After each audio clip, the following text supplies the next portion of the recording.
امریکہ میں stock market پیر کو اس وقت ہل کر رہ گئی جب چین کی ڈیپ سیک نامی کمپنی نے اعلان کیا کہ اس نے آرٹیفیشل انٹیلیجنس میں ایک ایسا ماڈل تیار کر لیا ہے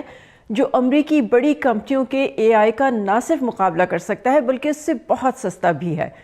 یہ کمپنی کم لاگت میں وہی کام کر رہی ہے جو دنیا کے بڑے ٹیک لیڈرز مہنگی ٹیکنالوجیز کے ذریعے کرتے ہیں۔ ڈیپ سیک کے مطابق اس کا چیٹ باٹ سوالات کے جوابات دے سکتا ہے، ایسے مسائل جن کے لیے انالیسس درکار ہے انہیں حل کر سکتا ہے، اور کمپیوٹر پروگرامز اتنی ہی قابلیت سے لکھ سکتا ہے جیسا کہ مارکیٹ میں موجود اے آئی کے دیگر ماڈلز۔ اور اسی لیے اے آئی کا ڈیپ سیک ایپ اتنا مقبول ہوا کہ یہ ایپل کے ایپل سٹور کے ٹاپ پر پہنچ گیا۔ ڈیپ سیک کے انجینئرز کا کہنا ہے کہ انہوں نے انتہائی مہارت والی کمپیوٹر چپس جنہیں اے آئی کمپنیاں اپنے نظام کی تربیت کے لیے استعمال کرتی ہیں اس کا صرف ایک چھوٹا سا حصہ استعمال کیا۔ ان چپس پر امریکہ اور چین کے درمیان سخت کمپٹیشن ہے، اور امریکہ چین کے ان طاقتور چپس کے استعمال کو محدود کرنا چاہتا ہے۔